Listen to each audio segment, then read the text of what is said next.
you everyone for joining today. This is the third webinar in our Unlocking the Influence series aimed at navigating your professional career. So the point of this series is to speak with senior industry leaders and find out about their career journeys through the industry.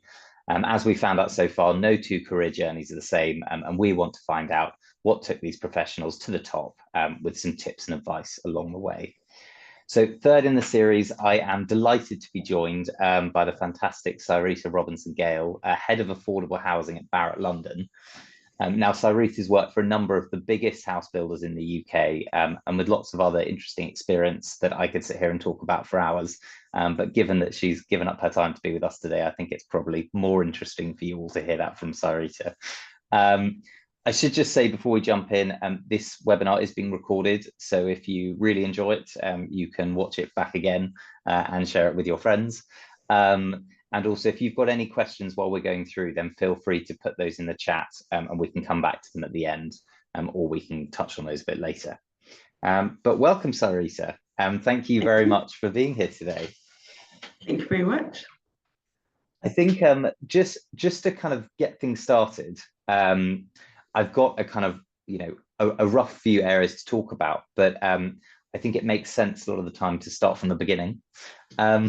So just as a general overview, could you possibly just talk us through a bit of your sort of earlier background and kind of, where you first thought that real estate might be a career and kind of how you got started in the industry?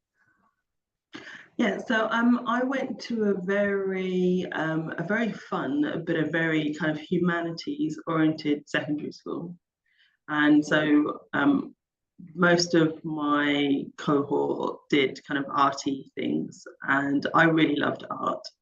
But I was essentially, when I looked back through my sketchbooks, always drawing architectural details. I was like a sketchbook full of corbels. It was basically what I had, and Corinthian columns. And so I think we didn't really have a lot of careers advice about what types of things to do. And I thought maybe architecture would be like a fit. So apropos of nothing, I didn't know any architects and I didn't know anyone that worked in architecture, but I thought that this was, the thing to do if you liked buildings.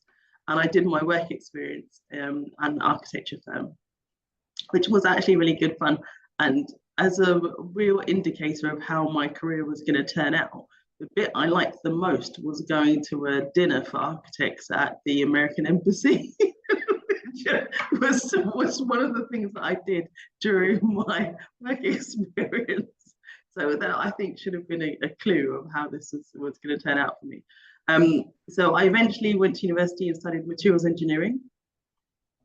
And then I followed that up with a doctorate in environmental engineering, but my focus was on construction. So title of my doctorate was Environmental Impact Analysis of Facades and Offices. And I did that at Bureau Happold, which are a kind of a firm of international engineering practice, multidisciplinary practice. And I worked in the facade engineering team. And that was the focus of my research, and that was my first job in the industry. Well, a dinner at the American Embassy, that's a pretty good way to start out your career. Aged 16, this was,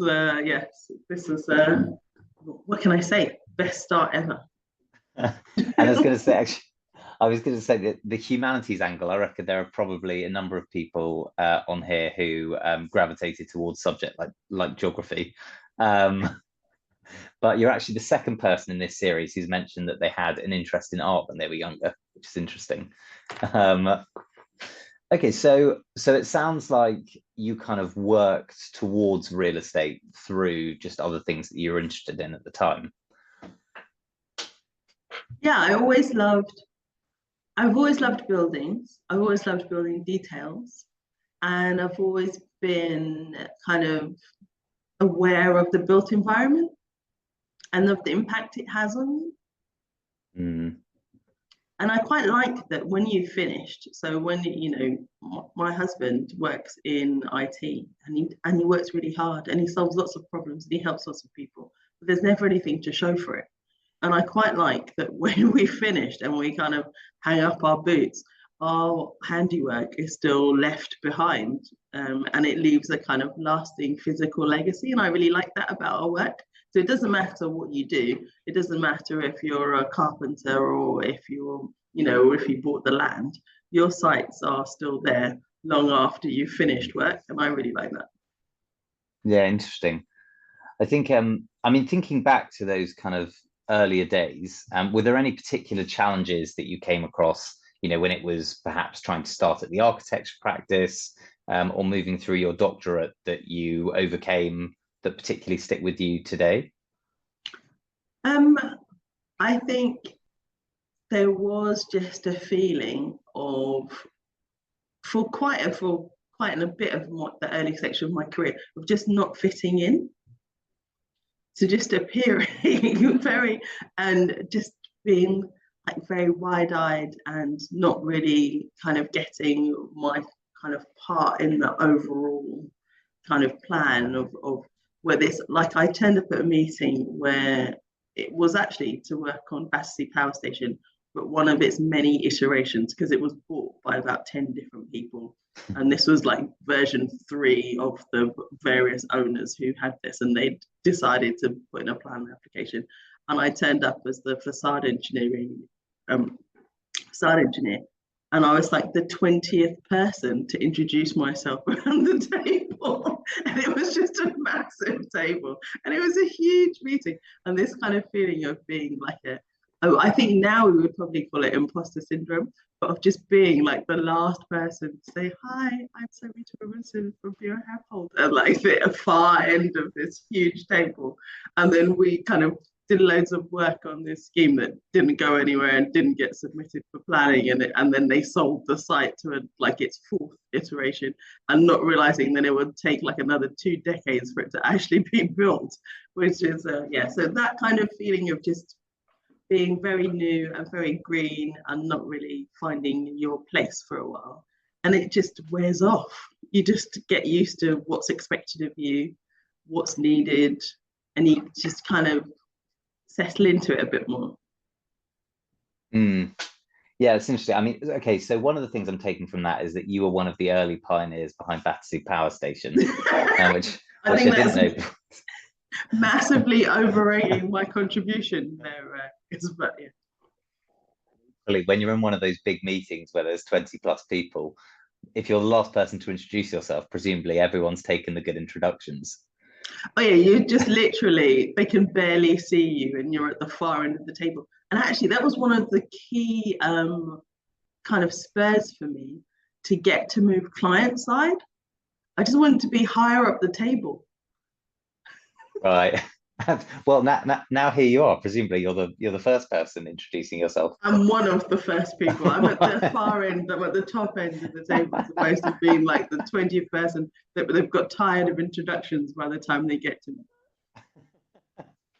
I mean, you mentioned that was part of your thinking behind wanting to move client side. When did that happen? Was that straight after that experience? No. So I had a stint where I worked for, I left consultancy and went to work for a subcontractor. So I worked for a German subcontractor, and that was actually, it was very good fun. It was entirely the right thing to have done at that point in time, because I wouldn't do it now, but it was hilarious. So I was still very young and quite pigtailed, and I had a site full of very, very serious German fitters that installed my cladding on site. And I was essentially, I would turn up on site and they were all really sweet, but I was easily the age of their grandchildren and it was just wandering around. But they were just really nice. They were really kind and they were really nice, and it was quite funny. So I worked part of the week in the south of Germany and part of the week in the UK. So there was a lot of flying around, and yeah, it was just a really, really good experience and a really great time. That's fascinating. I mean, yeah, firstly, working half of weeks across Europe must have been a bit of a challenge. But how did that come about? I mean, you mentioned it was for a subcontractor. Yeah. So it was a facade subcontractor. So I'd been a facade engineer, and one of my colleagues left Bureau Happold and went to work for a subcontractor, and asked if I wanted to join them. And I just took the chance and said yes. And I had no idea what this was going to involve. And it was quite different from my previous job, but it was also a really eye-opening experience. And it's the most time I've spent on site. So I spent half the week in the design office in the south of Germany, and I spent the other half of the week on site, wandering around with my site teams and looking for things and finding them places to live, and it was actually really good experience. Out of interest, I mean, what were some of were there any kind of key differences you felt between working with teams in Germany versus? Oh yes. Massively, absolutely massively. So there were loads of cultural differences, and I'm sure I said to you before, had the interesting experience of someone who has a Caribbean background of being the most British person in an office, which is something that had never happened to me before. Because I would look at people and I'd be like, no. So we would have loads of pep talks before we went for tender meetings, and I would be like, okay, these are things that you cannot mention when we're in this meeting. Don't mention the war. I don't care how it comes up. I don't want any discussions about this. I know I was just like the funniest, just real kind of cultural differences. And actually a real, as I said, the unusual experience of being the most British person that has to be asked questions. Why are they doing this to us? Why have they said this? And it would be just being polite was almost always the answer that I had to give about why things have been done in particular ways. And it was absolutely, as I said, really eye-opening and really hilarious. That's fantastic. I mean, for anyone on here maybe who's thinking about working abroad now or at some point in their career, what advice would you give them based on your experience? Take the opportunity, because you learn a lot more. So what tends to happen is there's fewer of you and you fill more roles. So you have to do more things that probably here there are lots of different staff to do. So you tend to end up being in a more senior position, and also having to be more flexible in terms of exactly what it is that you do in order to ensure that things get done. I definitely take the opportunity. There's always a kind of view that maybe you're missing out on a few steps, like rungs in the ladder, from not being involved in the UK. But it's also a way to deal with market changes. So part of the reason that I moved over is that the market was changing in the UK in terms of the amount of work that we had and the kinds of work that we have. And it's a way of kind of navigating the market changes as you come across them in the UK, is, you know, consider working abroad, consider working for a foreign company that operates in the UK if you don't want to physically relocate. And there are lots of opportunities there are always people that are interested in the UK real estate market. There are always opportunities with companies that are based abroad or that work here part of the time.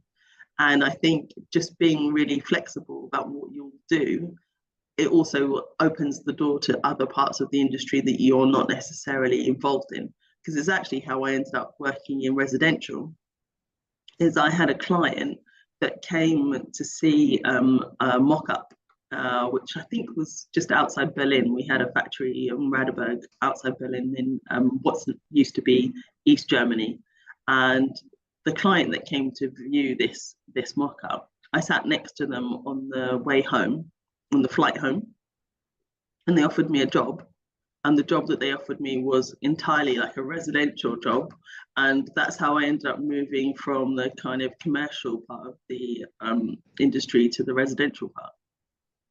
Can you remember your kind of thought process at the time, you know, in terms of, you obviously heard about this job from someone you met on a plane. What kind of went through your head to thinking, yes, I have to do this now? Well, he invited me to come and meet him when we got back to the UK. He just said, you know, I think that you would like to do, you know, I think you'd get real value out of having a look at this, and come and meet me for a coffee when we get back to the UK. And I took him up on the offer, and I thought he was inviting me to look at tenders for my current company at different sites. And then it took me about 15 minutes to work out, oh no, he doesn't mean this at all. He means like, come and work for me, come and work on my firm for me. And it was one of the best decisions I've ever made. What was the name of the firm? It was Jim Martin, and it was with Martin Associates, and they were a firm of employers agents. Jim Martin was the guy on the plane? Yep. I see.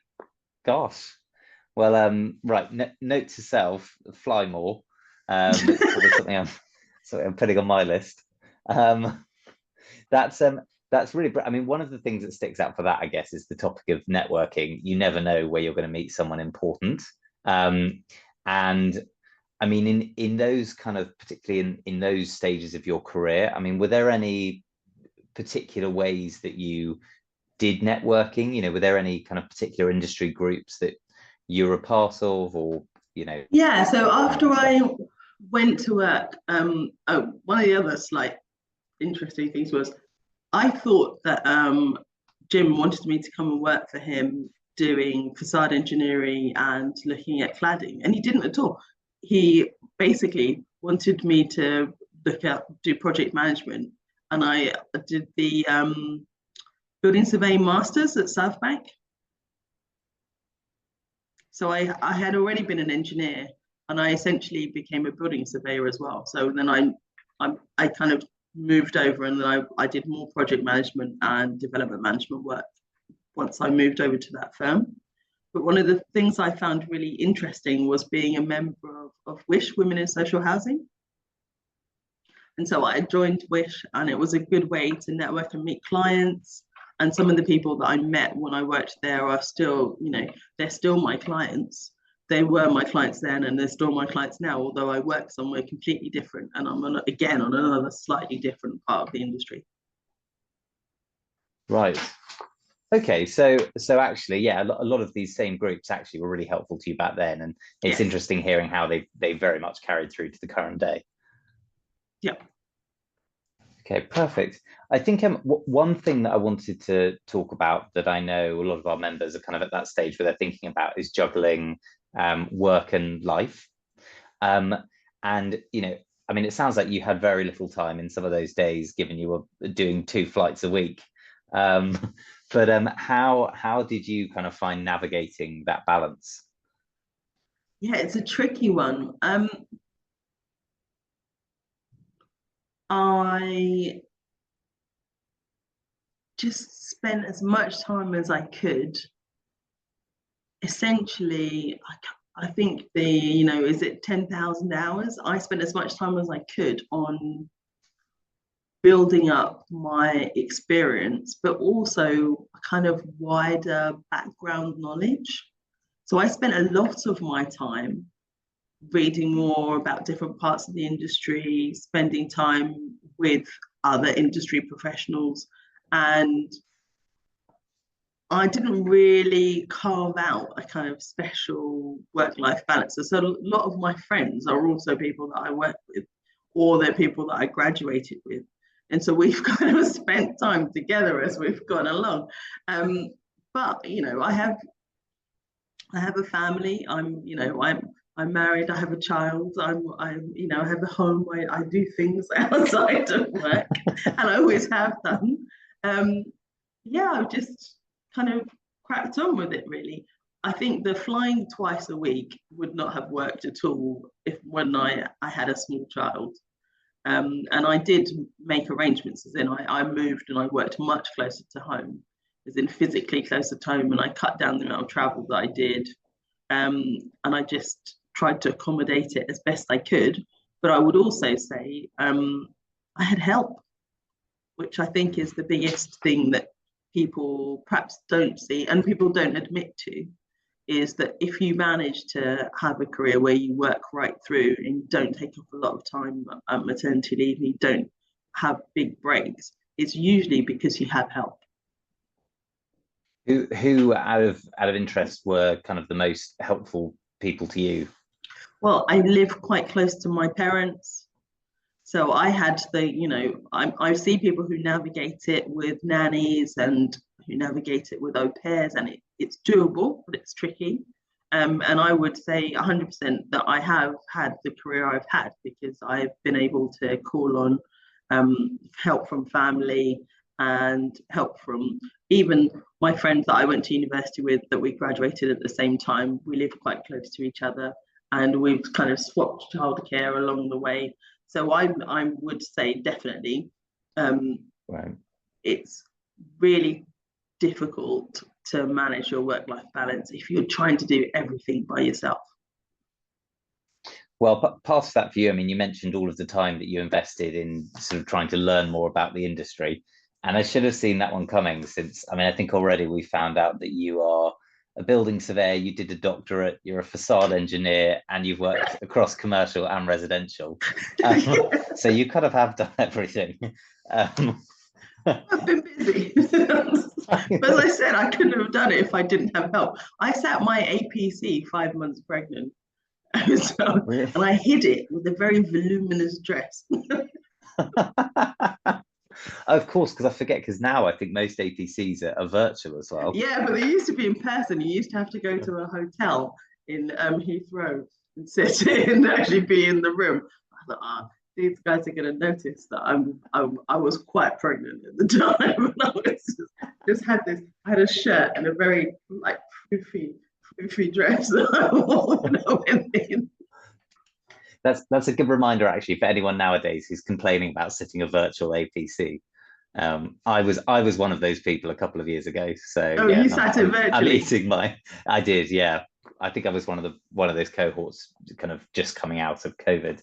But actually, speaking of COVID, one of the things that we were talking about earlier, Syreeta, was the fact that when you graduated into quite a difficult time in the market. And obviously the last couple of years haven't been particularly easy, but I was just wondering if you could talk a bit about kind of how you found that experience and, you know, whether you've seen any similar peaks, troughs, etc. over your career. Yeah, I mean, I've worked through probably three recessions. And recessions always hit construction, they always hit real estate, always at the front of the line in terms of things that people don't have to spend money on, things where people will retrench. So whether it's a slowdown in commercial, I think COVID has hit commercial pretty badly. The first recession I graduated into was a residential recession essentially. And then we had quite a slow period for commercial, which is actually at the point that I moved over from working in commercial to working in residential. And now we're back again with what I think is actually probably quite a severe recession in terms of delivery of new commercial. If you look at the amount of planning applications that have been made recently, you can see there's been a huge slowdown in residential planning applications, which will then feed through into, all the way through the rest of the process. So I would say how I've navigated them in part is by being flexible about where in the industry I work. So there's always somewhere that there's opportunity. And I think it's the key is to try and identify that. So there's been bits of the market that have been really on the up, like whether it's student accommodation or light industrial, there's been parts of the market that have actually been booming. So it's never always all down at the same time. And again, we were talking before about working abroad, that maybe that's part of the way in your career that you'll navigate that, is spending some of the time either not working in the UK or not working for UK-based businesses. Because there are opportunities somewhere all of the time. That's really interesting. Yeah. So being flexible and looking for opportunities, even when sometimes it feels like there are very few around, there's always somewhere where it will be, where there is opportunity. And that's why being part of a network like yours is so important, because that's how you find out.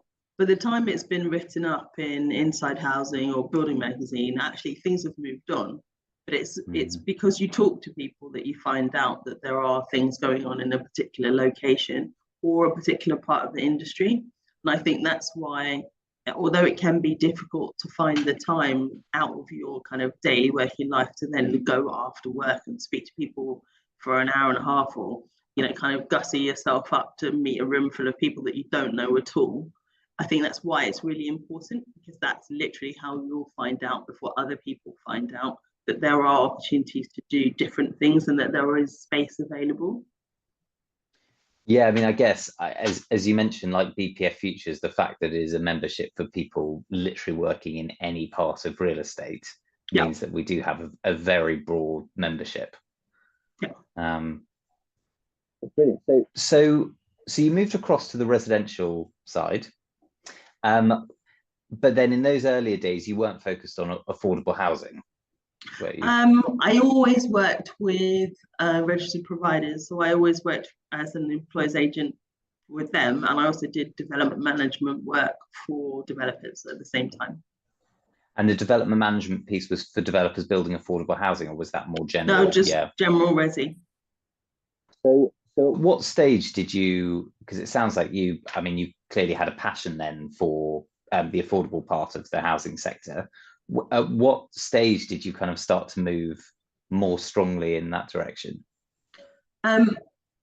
So back to about how I navigated my kind of work-life balance, I took a role which was, I thought, going to be a quieter role, because I had a very young daughter at the time. I think she was maybe 2, and it turned out I took a role at an RP, and it turned out it was too quiet. It was much quieter than I expected. And I essentially realized, so you asked if I made a mistake, and that was the mistake that I made. They were really great, but I had joined them at a point where they had actually, they'd met most of their program. So they had little things that they needed to do, but they didn't have any big sites that they needed someone to look after. And I realized that this was a terrible mistake from my part. And they had big sites to deliver, but they were essentially in the middle of delivering them. So I had like garage sites, and I had like 6 units to look after, and I really didn't know what to do with myself. So then from that I moved to work for a developer. And the role that I did as a developer was, again, looking after the affordable, but also delivery of design and build contracts. When you started saying that, I thought we were going to go the other way. I thought you were going to say that you joined and actually the workload was just, 20 million hours a week and no. Too much, not the other way around. Opposite. It was the opposite. So, and then I got back to more I reached a kind of middle state, essentially, of happy, loads of different things to do. And yeah, I really enjoy having sites. I really enjoy having units to deliver. I like the kind of interaction between being office-based, but having sites that you look after. And I like project management. I like project delivery. I enjoy that kind of interaction at the front end. I like contracts. So it was actually a good role for me. And then as we stopped having any design and build contracts, we took everything in-house. And so then I had just the affordable housing. And so I'd gone from doing development management and affordable housing to just doing affordable housing. And I continue to do that role. And now I do a very similar role for a different developer. So in that initial move, where was that to? I moved to Bellway. Yeah. Okay. So another one of the UK's largest house builders. Yeah. It was good. It was good fun. It was a really busy time because, as I said at the beginning, as they were winding down from having design and build contracts, I worked on the design and build contracts, and then they pulled back to delivering everything directly. So then I just was managing their affordable housing delivery for one of the London divisions. So, I mean, being involved in that sector for a while, so in the affordable housing sector I'm referring to, I have to ask now that you're here, I mean, how have you seen that change actually professionally throughout the time that you've been involved? Kind of big issue for affordable housing is that it is both a practical thing, but it's also intensely political. It's personal and it's political.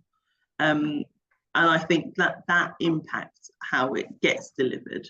So there's the kind of nitty gritty, sharp end of how do we actually go about buying sites, designing, getting planning, getting on site, disposing of affordable, getting affordable providers on board, looking after that side of it.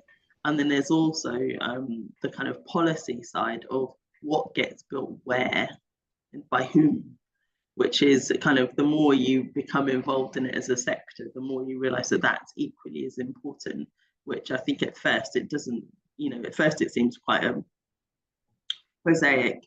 You buy the things, you build the things, you sell the things, and then it becomes more complicated. It's also just a really difficult time. It's a really difficult time for the industry as a whole, and I think that's reflected in our ability to deliver affordable homes. And it's become, as I said, a very political issue and a societally important issue. It always has been, but affordability has meant that it now impacts more and more people. And it's become important to more and more people what's delivered. Right. No, that makes complete sense. Actually, it's really interesting hearing you talk about it being practical and intensely political, which, naturally makes complete sense. But I mean, I don't directly work in the affordable housing sector, but as an onlooker, that kind of balance, I think, is quite unique to affordable housing Yes. compared to other real estate sectors. Yeah. And so again, this is kind of out of curiosity, but have you got any particular hopes in your current role from a political perspective over the next couple of years, I guess, over the next administration? I think they're making really positive steps to deliver more affordable housing, and I think that can only be welcome for us as a nation as a whole. So for the success of us as a nation, you need to this is one of the foundational things that you need, which is, everyone needs a home. And affordability impacts the whole market. It impacts the private market as much as it impacts the affordable market, to be honest. I think it's just, we still have the challenges that we have as an industry, that we have had for a while. There are capacity issues that we have as an industry that all of us are working to try and combat, and we'll have to tackle them eventually.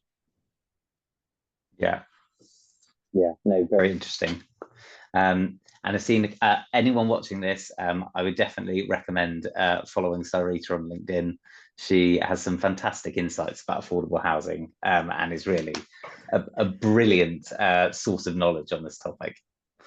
Syreeta is also very modest, so she'll never admit quite how impressive she is. So, okay, we've now got to a part where I quite like to be even more reflective, I guess. So I think looking back on that whole career journey, is there anything that you think you wish you'd known when you were starting out? How important it would be. So when I was a teenager, my godmother gave me a book called The Empty Raincoat by Charles Handy. And at the time, Charles Handy is one of these kind of management gurus, like Who Moved My Cheese. There was like a big movement in the 80s for all these kind of practical books, a bit like how you see people reading The Art of War these days. But The Empty Raincoat was actually really helpful because it aptly described the career that I was going to have. It's what you would now call a portfolio career, where you don't have a fixed starting point and a fixed end point.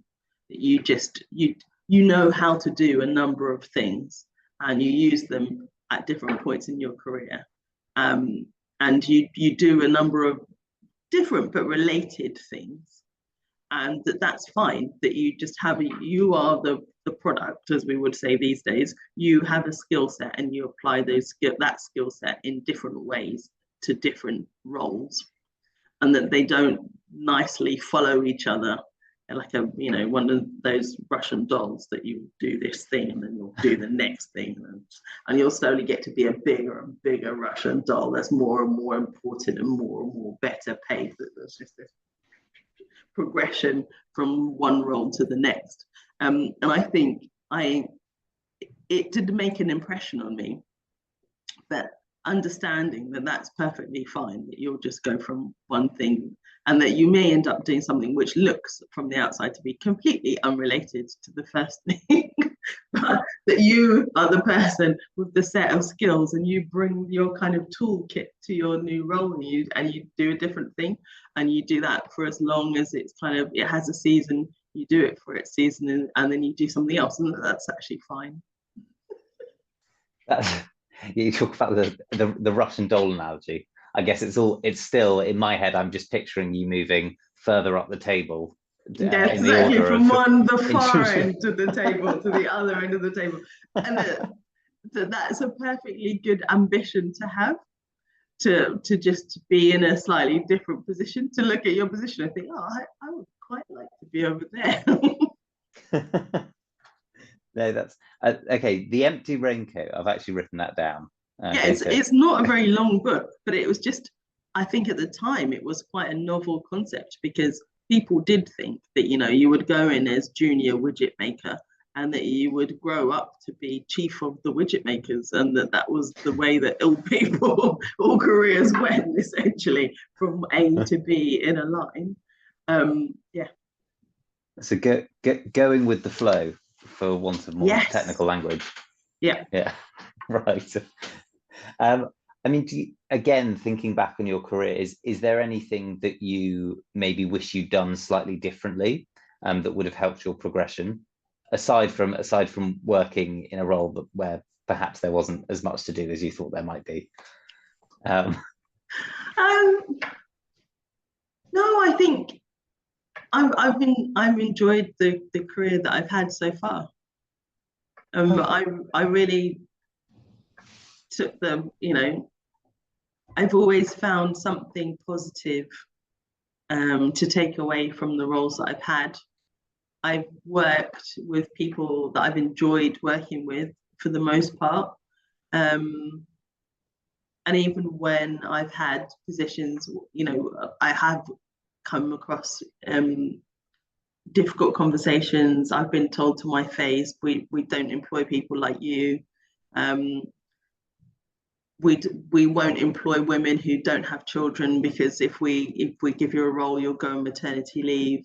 I've been told quite openly that my face doesn't fit in particular roles, or in particular places, and I have just strived to not work in places with people who don't want me there, essentially, to say to myself, okay, fine, I will take this as a note to not work with these people, and to continue to not work with these people. Yeah.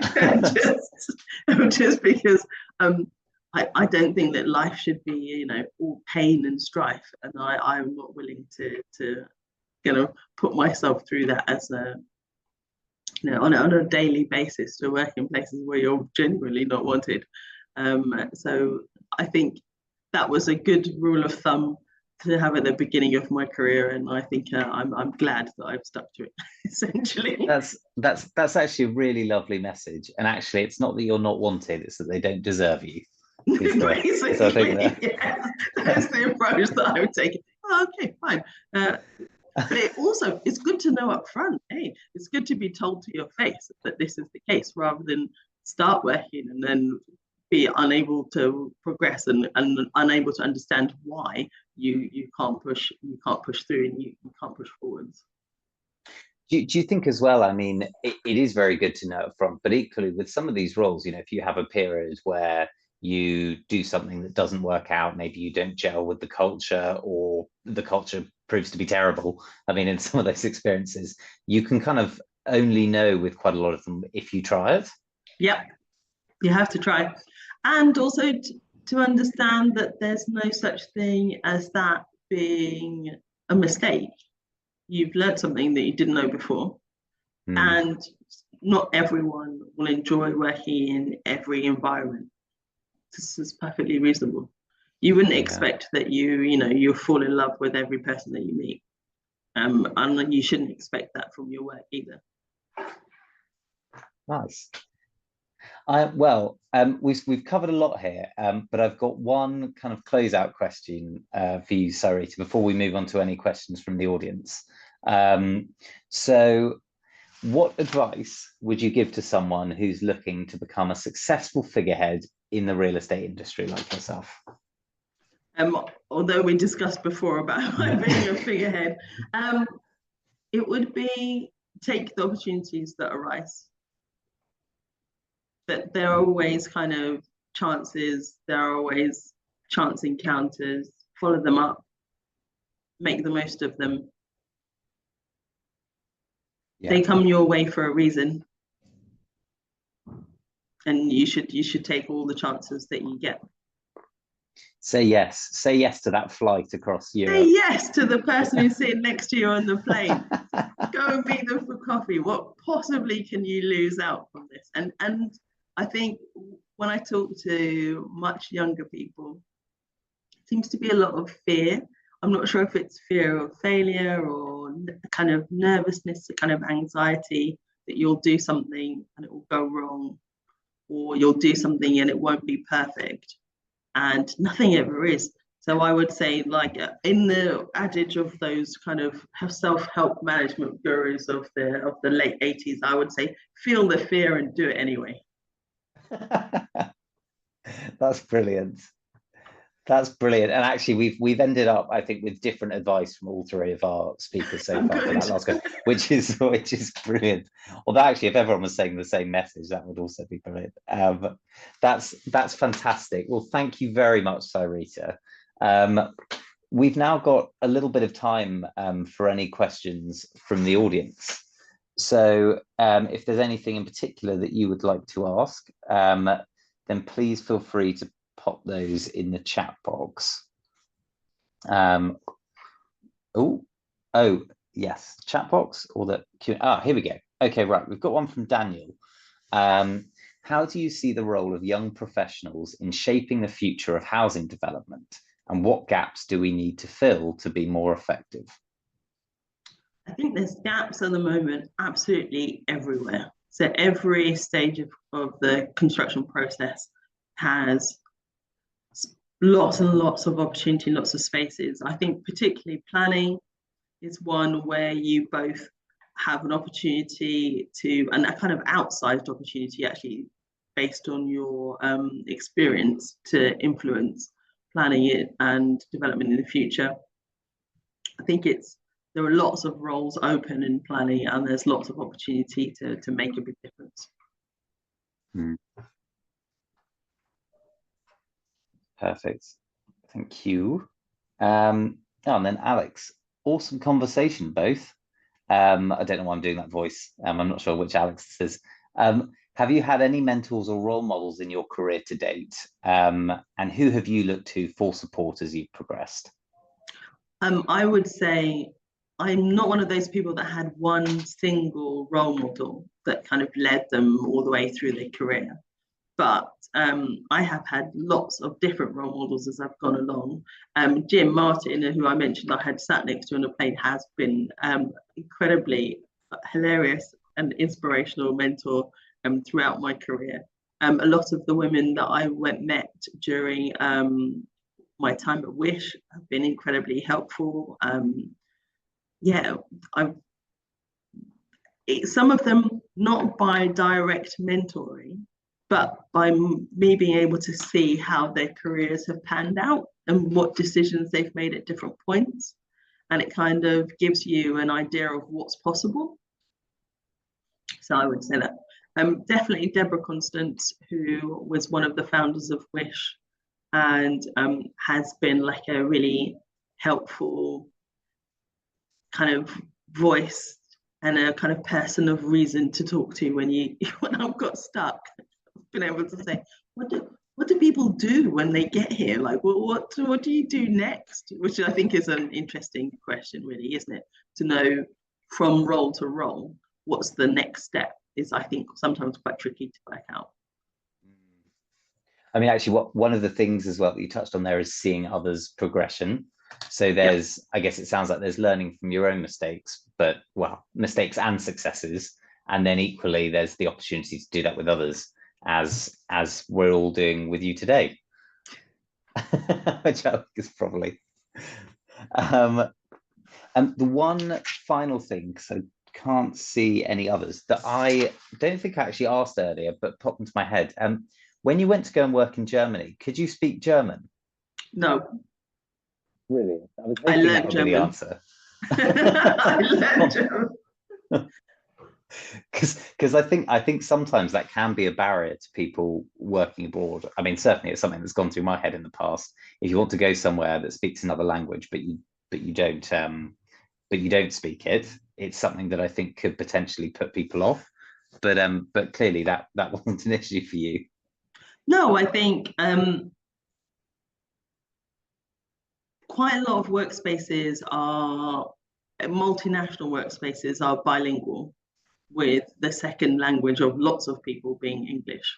So there'll be people who work with you who, you know, are also from other places around the world, and you're all English is your shared language. But I also think it's again a bit of what I said about putting in the hours and putting in the work, so that if you know full well, if you've got you've got a team full of German speakers to speak to, you had better learn some German to speak to them. It's like no, I didn't speak German when I went, but I learned lots, and I actively learned German whilst I was there.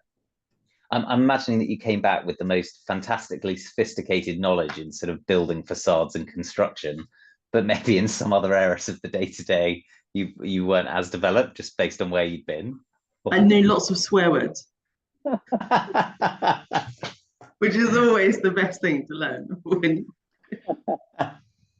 Lots of bad words that they would like laughingly teach me. All these German grandpas that I worked with, all these opas that I worked with. Right. That's brilliant. Okay, and we've got one more question here. So you spoke about making the most of opportunities that are presented. If you get lucky enough with getting presented with options, how do you pick between them? Is there such a thing as good or bad opportunity? Yeah, I think gut feel has a place for this. And sometimes you get presented with an opportunity and you have to work out, is that a move forwards or a move sideways? So is this actually a beneficial move, or is it just for the sake of moving? And then you have to decide, actually, does it matter? Mm-hmm. So is a sideways move a negative thing in this instance, or will it open more opportunities for you to try something else that you haven't tried before? So I think I do like a little, like the equivalent of a little SWOT analysis, essentially, and I work out what's going to be the best decision to make at any point in time. And it's just, yeah, there are such things as bad opportunities. But that's back to knowing more about your industry as a whole and wider reading. So I wouldn't now. So there's parts of the industry I wouldn't move to today.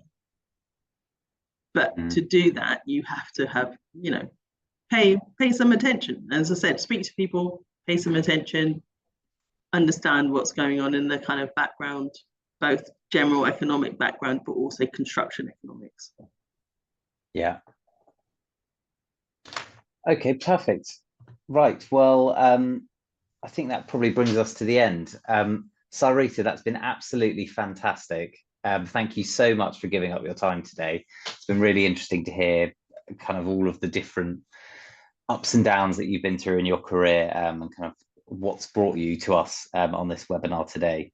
So I think plenty of key takeaways from that. And as we said, this is recorded. I've got Read the Empty Raincoat, take regular flights, and say yes to, is what I'll be taking away from this, along with everything else. All right, perfect. Well, thank you very much, everyone. Yeah, I hope I hope everyone's enjoyed it. But yeah, have a wonderful afternoon.